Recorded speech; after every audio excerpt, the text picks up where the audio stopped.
Assalamualaikum warahmatullahi wabarakatuh, Bu Afifah. Waalaikumsalam warahmatullahi wabarakatuh. Terima kasih ya sudah meluangkan waktunya untuk mau saya observasi. Nah, sebelum kita mulai masuk ke observasi, saya mau tanya-tanya dulu ya nih ya Bu Afifah ya. Kita ada observasi dulu nih. Sebelumnya saya mau tanya dulu nih, Bu Afifah mata pelajaran apa ya? PPKN. Mata pelajaran. 11. Oke, PPKN. Kelas 11. Iya. Materinya apa nih Bu Afifah yang mau Materi diobservasi? kali ini adalah Bhinneka Tunggal Ika. Terus Udah. Bhinneka Tunggal Ika aja. Kira-kira nih Bu Afifah dalam mengajar nanti tujuan pembelajaran yang Bu Afifah mau capai itu apa? Oke, jadi di sini dalam materi Bhinneka Tunggal Ika itu ada beberapa unit. Ada 4 unit yang akan kita bahas di dalamnya. Yang pertama unit 1 tentang kita dan masyarakat global, di mana tujuan pembelajarannya adalah peserta didik nih mampu melihat bahwa kedudukan mereka di era globalisasi ini seperti apa dan bagaimana posisi Pancasila sebagai jati diri bangsa Indonesia di tengah arus globalisasi tersebut. Yang kedua, kita mau peserta didik itu mampu mengkolaborasikan antar budaya di Indonesia.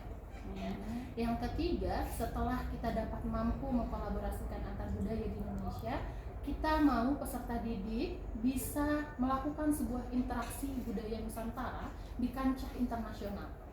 Lalu yang keempat, kita juga bisa merawat tradisi lokal di tengah arus globalisasi dalam keberagaman yang ada. Ya, jadi jangan sampai kita sudah berinteraksi di kancah internasional, tapi kita tidak bisa merawat tradisi-tradisi lokal yang dimiliki oleh bangsa Indonesia. Oke, hilang identitas diri ya Bu Afifah. Oke. Lalu area pengembangan apa nih yang hendak dicapai? Area pengembangannya berarti peserta didik tadi. Peserta didik sadar bahwa peserta didik saat ini itu ada di respon masyarakat yang ketiga, yaitu adaptif. Di mana peserta didik ini menerima segala produk globalisasi, tapi dia filternya dengan apa? Dengan nilai-nilai Pancasila. Jadi dia mampu mengkolaborasikan nih budaya-budaya di Indonesia itu seperti apa, baik itu budaya Batak, Jawa, Sunda, Kalimantan dan lain sebagainya, dalam berbagai bentuk seperti pagelaran, pertunjukan, atau seni atau apapun itu ya. Lalu tadi dapat melakukan interaksi dalam kancah internasional, contohnya dalam proses globalisasi, ya kan? Jadi masyarakat, jadi siswa itu tahu bahwa ada produk lokal yang bisa disesuaikan dengan produk luar negeri. Contohnya kayak sekarang ada burger sama rendang, di mana produk globalisasi adalah burger, tapi rendang adalah produk lokal, kearifan lokal punya bangsa kita. Jadi gimana si produk lokal ini bisa terus eksis? Ya kita combine caranya seperti itu. Jadi anak-anak muda sekarang itu lebih melek lagi gitu kan, lebih melek lagi terhadap isu-isu, apa sih yang dipunya sama kita, yang bisa kita combine sama budaya luar. Mau melestarikan ya Bu Afifah ya, tapi dengan packaging yang sudah dimodernkan. Oke. Lalu apa nih strategi dari Bu Afifah nih agar anak-anak ini mampu untuk berbineka tunggal ika? Oke, yang pertama harus ada namanya komunikasi lintas budaya, di mana peserta didik yang berbeda latar belakang tadi harus mampu berkomunikasi dengan orang-orang yang di luar budayanya, menghilangkan prasangka negatif yang menganggap bahwa misalkan si dia orang Padang, kita tidak mau mengangkat budaya Padang, si dia budaya Batak yang ngomongnya keras, ya kita tidak mau seperti itu, tapi kita harus ada namanya komunikasi lintas budaya. Setelah itu baru ada namanya pemahaman lintas budaya, jadi kita tahu nih, paham di Batak tuh ada seperti ini, di Madura seperti ini, di Sunda seperti ini, ya kita paham dan kita tahu ya tradisi-tradisi lokalnya ada apa saja. Lalu kita paham juga di budaya-budaya luar ada apa saja. Misalnya di Korea, kearifan lokalnya atau budayanya ada apa saja. Di Jepang, di Cina dan lain sebagainya. Dan setelah pemahaman tadi kita bisa mengambil nih dampak positif atau negatifnya apa yang terjadi. Apakah sesuai dengan nilai-nilai Pancasila? Jika tidak sesuai berarti kita penolakan. Jika sesuai, yuk kita kolaborasikan. Oke, itu strategi yang akan Bu Afifah terapkan ya. Baik. Tadi saya baca di RPP Bu Afifah nih, saya tertarik nih satu nih, Bu Afifah ada bagian di mana Bu Afifah sebelum memulai pembelajaran Bu Afifah mau mengolah emosi anak-anak atau peserta didik dulu nih. Itu tujuannya untuk apa tuh Bu Afifah tuh? Tujuannya kita biar sama-sama paham, biar sama-sama satu pemahaman, jadi tidak ada mispersepsi nih antara saya dan anak. Jadi siapa tahu misalkan ada anak yang tidur di kelas, saya tiba-tiba marahin anak itu, tapi saya tidak tahu latar belakang emosional dia ternyata kenapa gitu. Betul. Anak lagi turun semangat belajarnya, contoh kayak tadi di contohnya misalnya di sebelum-sebelumnya saya pernah melihat bahwa ada anak nih kurang semangat belajarnya. Pas saya tanya kondisi emosionalnya kenapa, oh ternyata dia ada permasalahan keluarga di rumahnya, sehingga dia tidak bisa tidur semalaman. Ataupun misalnya tadi pagi dia berjalan ke sekolah ternyata bensinnya habis gitu kan, itu membuat mood belajarnya atau semangat belajarnya turun. Ternyata dia pagi-pagi udah capek mendorong motor, cari bensin dan lain sebagainya. Nah, saya pengen tahu kondisi emosional anak saat dikasih pemahaman atau pembelajaran, apakah anak ini tuh lagi bahagia atau tidak gitu. Untuk mempersiapkan ya. Oke, baik Bu Afifah nih. Cukup nih sepertinya nih saya sudah melihat RPP-nya dan tujuan yang hendak Bu Afifah untuk capai. Untuk selanjutnya kita mulai diobservasi ya Bu Afifah ya. Oke, sudah siap untuk observasi? Siap. Oke, baik. Terima kasih Bu Afifah. Assalamualaikum. Waalaikumsalam warahmatullahi wabarakatuh.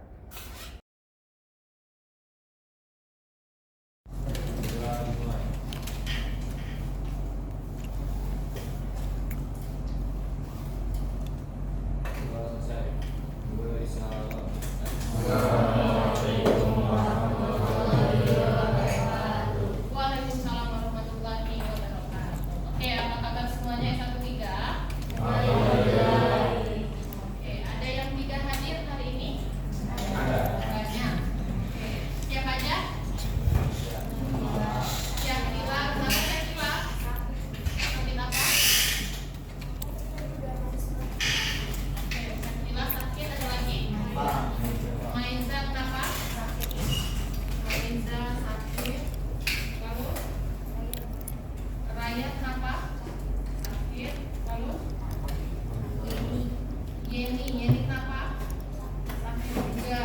Terus Melani kenapa? Sakit juga.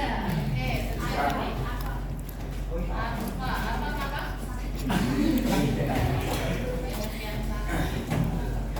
Ada 1, 2, 3, 4, 5, 6. Benar? Oke, ada 6 orang yang sakit. Semoga yang sakit diberikan kesehatan kembali. Jaga kesehatan untuk kalian. Karena di kantor pun sekarang guru-guru lebih banyak yang sakit, banyak yang meninggal. Jadi kalian pun harus jaga kesehatan. Ya. Oke, sebelum mengawali pembelajaran kali ini, literasinya sudah selesai.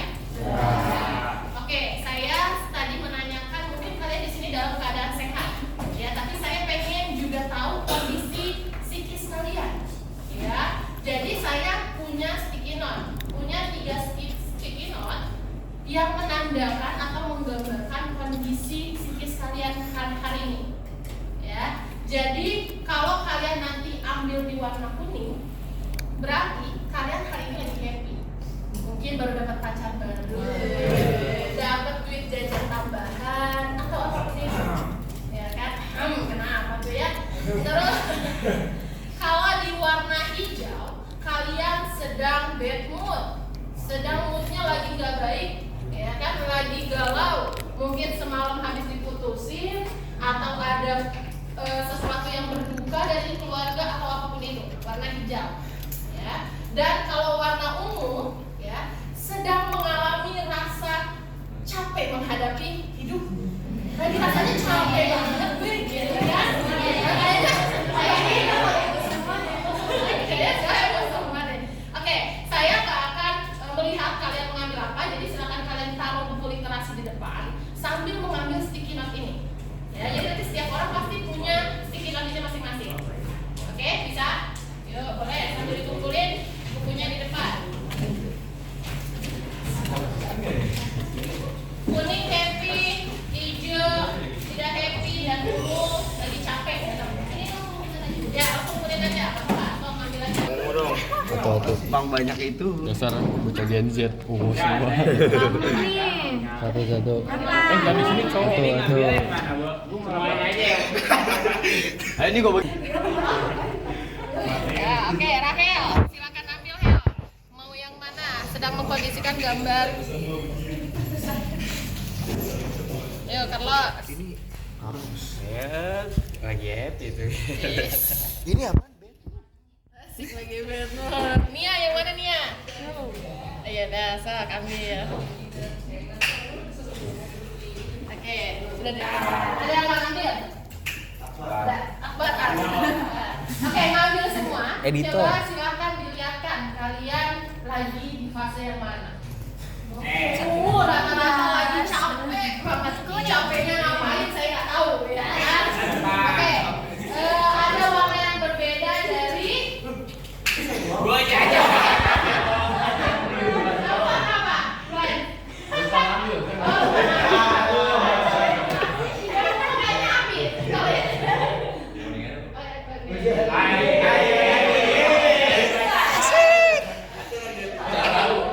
Oke ya. Oke, saya minta perwakilan Kalian maju.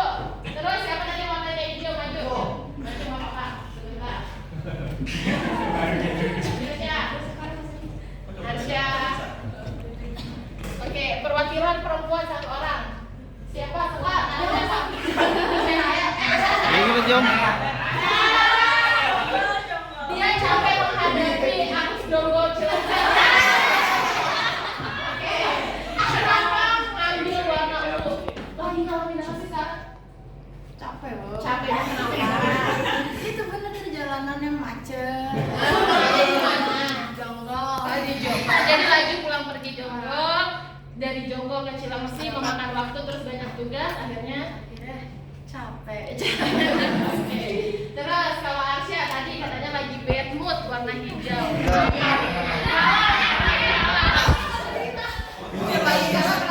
Enggak Bu, tadi panggilnya bensinnya habis.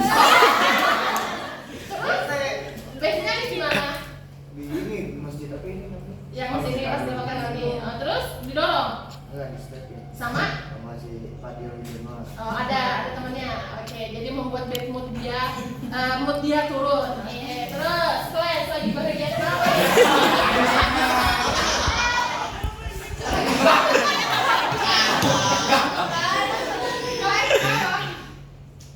Ini Bu.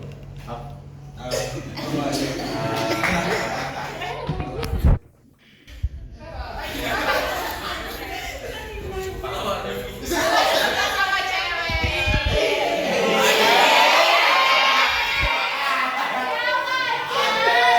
Spill dikit di kelas ini atau di luar? Di luar. Oh, di luar. Oke, mungkin sekarang dia belajarnya pakai semangat karena tadi lagi berbunga-bunga. Ya, oke. Boleh tepuk tangan untuk 3 menit. Semoga yang lagi capek sekarang semangat lagi, ya kan? Yang tadi lagi bad mood atau moodnya kurang baik karena bensinnya, ya kan? Mungkin ketemu teman-temannya lagi nanti makin semangat lagi. Yang lagi berbunga-bunga, yang lagi semangat menularkan semangatnya kepada teman-temannya. Gitu. Oke, sekarang kita mau masuk ke pembelajaran. Silakan dibuka bukunya terlebih dahulu. Ambil kursi nggak apa-apa? Ambil kursi nggak apa-apa? Gini aja Bu. Untuk ke pembelajaran kita masih ada di bahasan tentang Bhinneka Tunggal Ika, tentang keberagaman, ya kan? Nah, sebelumnya kita sudah memahami 4 fenomena atau 4 tema besar dalam unit 1, kita dan masyarakat global, benar nggak? Ada yang masih ingat kita telah membahas apa aja? Tema 1, kita menggambarkan apa? Globalisasi. Ya, tentang globalisasi. Tema gambaran pertama kita membahas tentang apa? Ya, yang tim 1 membahasnya apa kemarin? Yang maju. Ya. Mengapa kita menjadi bagian dari warga dunia? Ya kan? Kalian sudah maju ke depan, sudah berbicara tentang apa itu globalisasi. Kenapa posisi kita menjadi bagian dari warga dunia? Yang kedua tentang apa? Nih bagian sini nih. Aspek-aspek bagian sini ya? Sini, oh ya bagian sini. Aspek-aspek dalam kehidupan kita terkait fenomena global. Baik aspek apa? Ekonomi, politik, sosial budaya dan lain sebagainya, ya kan? Adapun kelompok yang sini membahas tema tentang dampak baik dampak positif ataupun negatif di berbagai bidang. Dan yang terakhir adalah membahas tentang bagaimana sih Pancasila menjadi sebuah identitas atau jati diri bangsa Indonesia di tengah arus globalisasi. Nah, itu jangan dilupain. Nah, terakhir kita juga membahas ada sebuah respon 3 kelompok yang berbeda menghadapi arus globalisasi. Ada yang masih ingat? Masih. Kelompok 1 adalah kelompok rejeksionis. Bagaimana kelompok rejeksionis menghadapi arus globalisasi? Menolak. Dia menolak mentah-mentah segala produk globalisasi. Dia tolak mentah-mentah karena apa? Ya, karena dia berpikir ketika ada produk globalisasi masuk, itu akan merubah tatanan susunan masyarakat yang ada. Akan ada perubahan. Kebudayaan-kebudayaan lokal akan semakin tergerus. Nah, ini contoh respon kelompok pertama. Misalnya ada di mana? Di Baduy, di Dayak, di Baduy, ya di masyarakat ada. Yang kedua, ada kelompok apa? Apa? Menikmat tanpa dibiangkat. Oke, dia menerima semua arus globalisasi tanpa dia membagi buta semua yang masuk ke Indonesia semua diterima. Contohnya, misalkan di luar negeri ada budaya child free, ya, sama kita nggak ditelaah apakah ini sesuai dengan nilai Pancasila atau tidak, tapi kita langsung konsumsi, kita langsung terima, kita ikut-ikutan try apa child free tersebut, ya kan? Tanpa kita memperhatikan apakah ini sesuai sama nilai Pancasila atau tidak. Yang ketiga, adaptif. Bagaimana tuh adaptif? Menerima, tetapi filternya pakai apa? Pancasila. Pakai nilai-nilai Pancasila. Yang kena filter, yang bisa diterima di masyarakat kita, yuk kita kolaborasikan dengan budaya-budaya yang ada di kita. Maka dari itu, unit 2 kita akan membahas mengenai kolaborasi budaya, ya kan? Nah, di sini kalian bertujuan untuk apa? Menemukan manfaat adanya kolaborasi budaya itu apa sih manfaatnya, ya kan? Terus bagaimana cara mengkolaborasikan keberagaman budaya yang ada di Indonesia? Sebenarnya ini adalah materi kalian kelas 10. Ada yang masih ingat nggak materi kolaborasi budaya? Masih. Ya kan di kelas 10-nya ngapain? Bikin video. Ya, kalau yang sama saya bikin video, yang nggak sama saya. Ya, yang merangkum pun pasti sudah paham. Oh, pengertian kolaborasi itu seperti apa? Bagaimana? Ada. Ya kan? Terus kalian pun diajarkan pasti memetakan, mengidentifikasikan budaya apa saja yang ada di Jawa, Bali, Sumatera, benar nggak? Nah, sekarang adalah lanjutannya, ya, tentang kolaborasi budaya. Nah, kita next, ya. Kita sudah tahu bahwa negara Indonesia adalah negara multikultural terbesar di dunia, ya. Negara yang penuh keberagaman terbesar di dunia. Coba kita lihat negara luar, apakah ada yang bisa menyaingi keberagaman Indonesia? Nggak ada. Ya kan? Maka dari itu, ya, apabila dikelola dengan baik, tadi keberagaman tadi baik agama, suku, apalagi ras, apalagi etnis, bahasa dan lain sebagainya bisa jadi modal sosial kita, bisa jadi kekuatan kita. Ya, orang-orang tertarik sama Indonesia karena apa? Budayanya banyak, budayanya unik, ya kan? Tetapi kalau tidak dikelola dengan baik, ya pasti kita akan terjadi konflik di masyarakat atau konflik sosial. Maka dari itu upayanya apa? Kalian adalah melakukan sebuah kolaborasi budaya. Bagaimana caranya agar tidak berjalan sendiri-sendiri? Indonesia dikenal keberagamannya dan lebih mengenal budaya lain. Pas pagelaran Bhinneka Tunggal Ika, kalian tahu nih ada stand Papua. Ya kan, di stand Papua kalian lihat ada apa aja di sana? Bentuk tariannya, bentuk apanya lagi? Bajunya, makanannya dan lain sebagainya. Kalian lebih mengenal. Ya kan? Lalu kalian muncul sikap saling menghargai. Ketika kita sudah kenal, kita baru bisa menghargai. Oh, ternyata memang orang Batak itu kalau ngomong caranya memang keras. Oh, ternyata kalau orang Jawa itu budayanya suka menunduk walaupun ngomongnya pelan. Ya kan? Ternyata kita tahu budaya-budaya tersebut. Ya karena apa? Tadi kita sudah kenal. Ketika kita sudah saling menghargai, baru kita bisa mengikis prasangka-prasangka tersebut. Contoh, prasangka bahwa orang Padang itu pelit. Kita bisa mengikis, oh ternyata bukan pelitnya itu bukan pelit kesemuanya, tapi dia pelit dalam ranah apa. Oh, ternyata orang Batak itu bukan kasar, memang cara berbicaranya saja memang yang keras. Kita bisa mengikis prasangka ini karena apa? Kita sudah kenal sama budayanya. Cara kenalnya ya kalian identifikasi, ya lakukan sebuah kolaborasi. Oke, ini bahas di unit 2, kelar. Masuk ke unit 3. Ya, unit 3 tadi kita sudah berbicara kolaborasi di internal negara Indonesia, benar nggak? Nah, tetapi kita tidak cuma bisa mengkolaborasikan di internal. Kita perlu ke eksternal, perlu ke luar negeri untuk melakukan interaksi budaya Nusantara di kancah dunia. Karena apa? Kalau kita tidak melakukan itu, negara kita akan menjadi negara tertinggal, negara yang kurang up to date, negara yang ketinggalan zaman dan lain sebagainya. Maka kita perlu interaksi budaya kita di kancah dunia, ya kan? Nah, caranya seperti apa?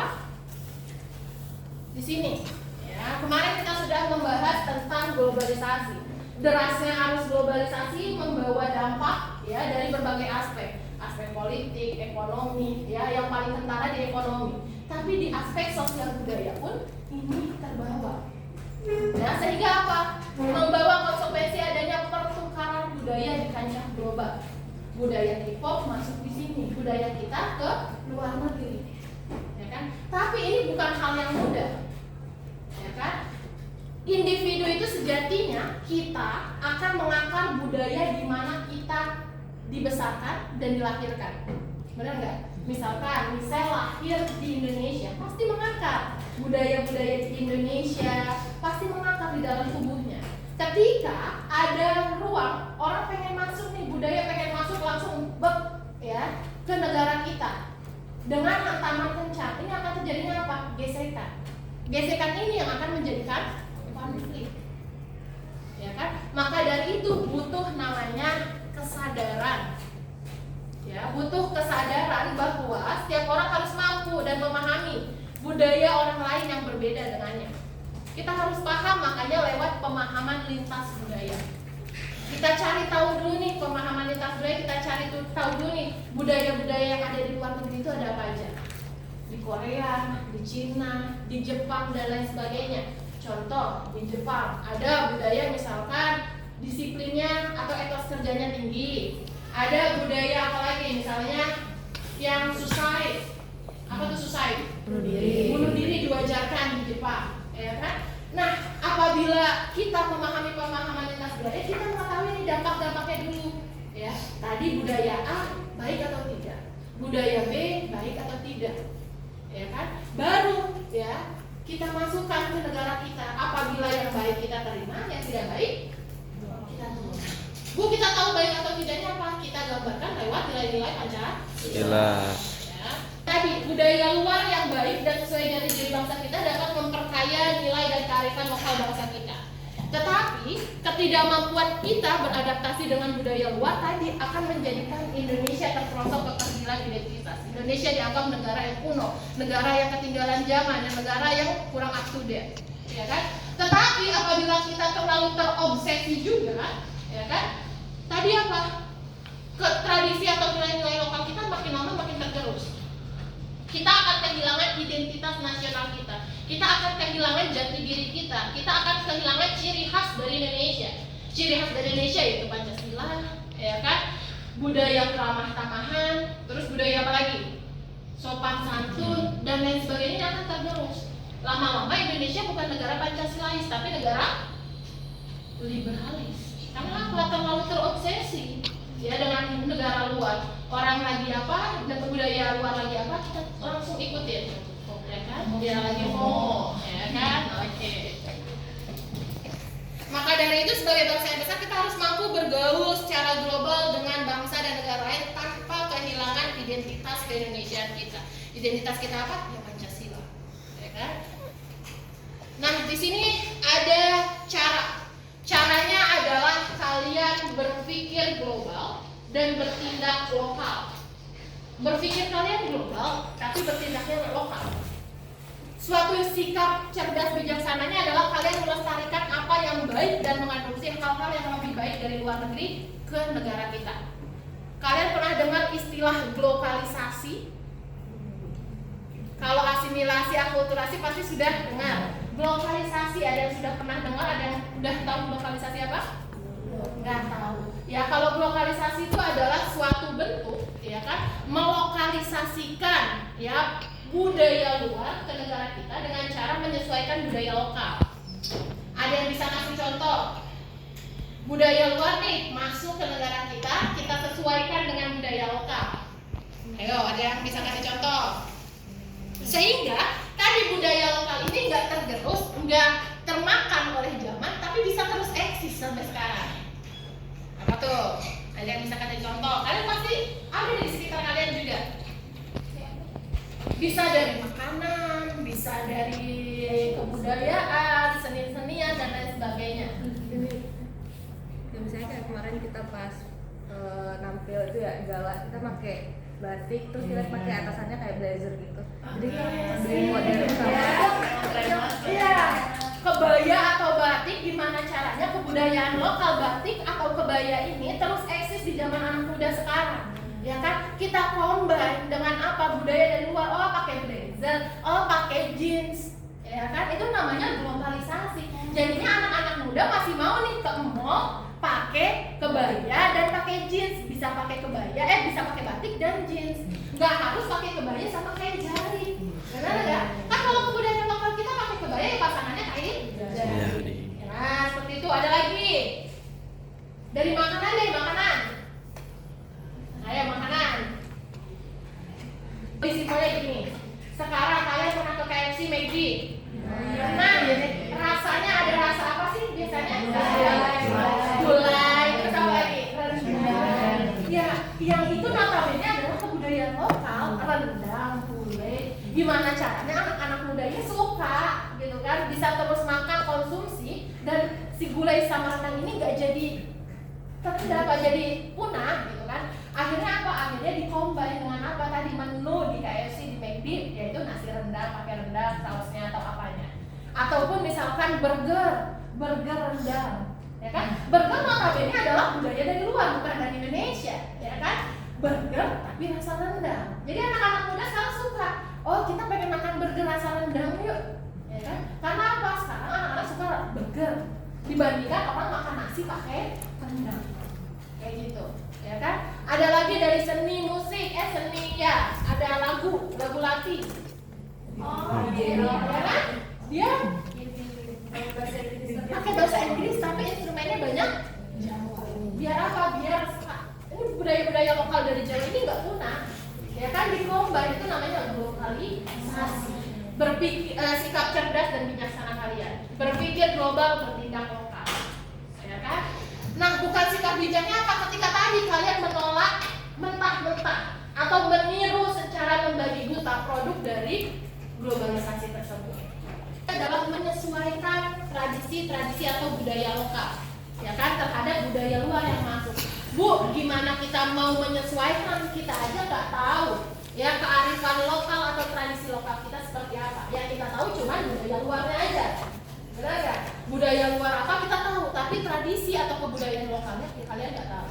Maka dari itu saya di unit 4 ini pengen ngajak kalian melihat sebuah video tentang suatu kondisi merawat tradisi lokal dalam kebinekaan di masyarakat Kampung Naga.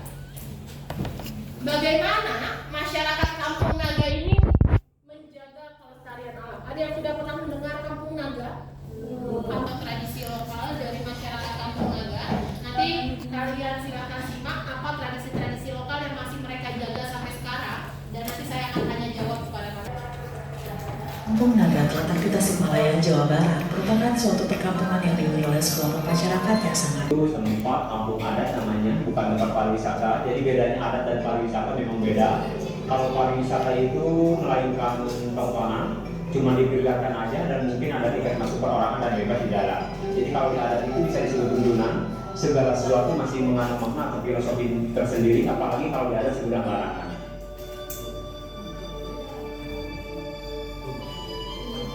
untuk mencapai hal tersebut harus melalui sekitar 400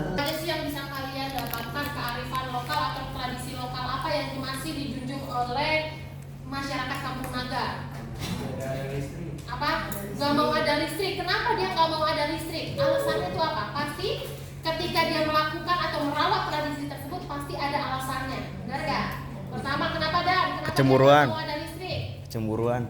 Ada kecemburuan, nanti dia dikhawatirkan di masyarakat Kampung Naga ada kecemburuan, ada kesenjangan. Nanti ada orang yang punya TV-nya warna, ada yang nggak punya, ada yang punya kulkas 2 pintu, ada yang 1 pintu, ada yang nggak punya. Akhirnya terjadi kesenjangan di masyarakat Kampung Naga, ya kan? Jadinya tadi bukan ketenangan yang didapatkan, tapi hanya kesenangan. Oke, ada apa lagi? Bagus. Dan ada budaya pamali, ya. Ternyata budaya pamali ini masih dijunjung tinggi, masih dipercayai oleh masyarakat di Kampung Naga. Ya, budaya pamali itu cuma satu kata pamali, tapi orang sudah bisa melakukannya, benar nggak? Itu kearifan lokalnya.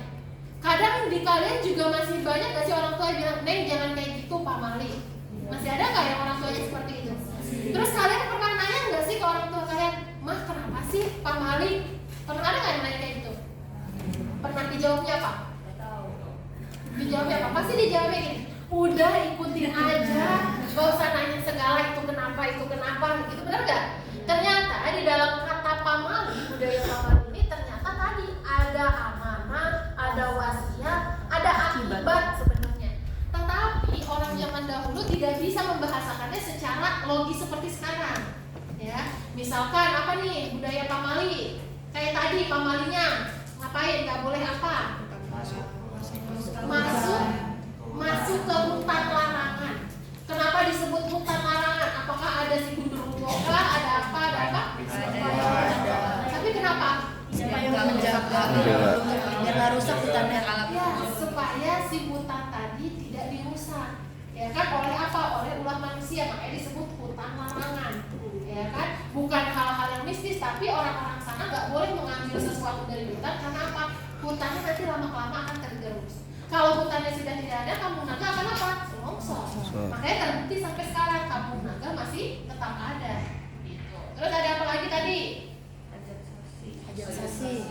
Ada apa? Hajat sasi. Terus ada apa lagi? Tipe bangunannya, tipe rumahnya. Tadi ada yang perhatiin nggak sih? Mereka ada aturan bangunannya itu harus menghadap ke sebelah mana? Kenapa? Tahu nggak kenapa? Karena di sana itu ibaratnya mereka itu harus hadapnya ke sini agar berhadapan-hadapan. Jadi tidak ada individualisme. Jadi semua masyarakat bisa berinteraksi, bisa menyapa satu sama lain. Rumahnya tidak belakang-belakangan atau tidak pinggir-pinggir, tapi kita bisa sama-sama interaksi. Itu adalah maknanya. Dan masih banyak lagi tadi kesederhanaan, kemandirian dari masyarakat Kampung Naga yang membuat masyarakat Kampung Naga masih tetap sejahtera. Bukan beda konteks, Bu. Kalau masyarakat adat Kampung Naga ini memang menolak mentah-mentah. Tapi kan kalau kita, ya kan, kita hidup yang memang sudah banyak produk globalisasi yang masuk. Maka dari itu, ya, kalian tahu dulu tradisi lokal kalian apa, kalian sesuaikan dengan budaya lokal, dan kalian namanya globalisasi. Ya, paham? Paham. Oke, sekarang saya pengen minta kalian akan dibuat 3 kelompok. Cowok 1 kelompok, yang cewek jadi 2 kelompok. Gimana yang cewek mau pembagian 2 kelompoknya? Mau saya yang bisa atau sesuai kalian? Terserah. Sesuai kalian. Ya, silakan berkumpul. Nanti kalian akan mencari ya sebuah kearifan lokal. Ya, membuat sedikit poster tentang kearifan lokal yang ada di Indonesia seperti apa. Baik tentang kearifan lokal tadi seperti tadi tentang melestarikan alam, ada juga dicontoh di buku halaman 132 tentang kearifan lokal menjaga kerukunan antar kelompok masyarakat. Di mana nih ada tugu 1 tumpu 3 batu. Yang artinya apa sih? Ada maknanya? Toleransi. Iya, tentang toleransi agama di satu daerah. Ada 3 agama yang hidup berdampingan langsung dan ditandai dengan tugu batu tersebut. Ada 3 agama yang bersatu, berhidup berdampingan harmonis. Nah, itu ada maknanya. Itu adalah suatu kearifan lokal. Ya, jadi silakan nanti dicari suatu kearifan lokal yang ada di Indonesia, baik tadi terkait pelestarian alam, untuk menjaga kerukunan antar kelompok dan lain sebagainya. Ya. Udah kelompoknya. Dah, ayo duduk berkelompok. Silakan kelompok.